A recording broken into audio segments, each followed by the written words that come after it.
N coverage ન્યૂઝમાં આપનું સ્વાગત છે। યુક્રેનિયન કેદીઓને લઈ જતું રશિયન લશ્કરી વિમાન ક્રેશ થયું હોવાની ઘટના સામે આવી।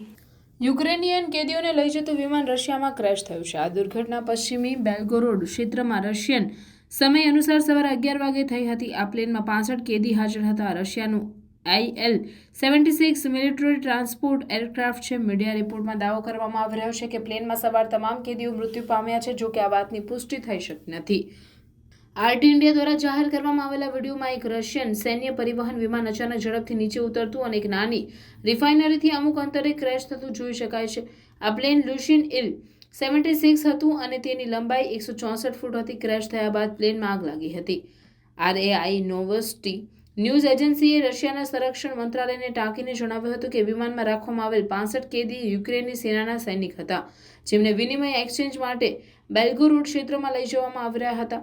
તેમને યુક્રેન બોર્ડર પર લઈ જવામાં આવી રહ્યા હતા। કેદીઓને પરિવહન કરવા માટે એમાં 6 ક્રૂ મેમ્બર અને 3 એસ્કોર્ટ હતા। આ ઘટનાનો વિડીયો સામે આવ્યો છે।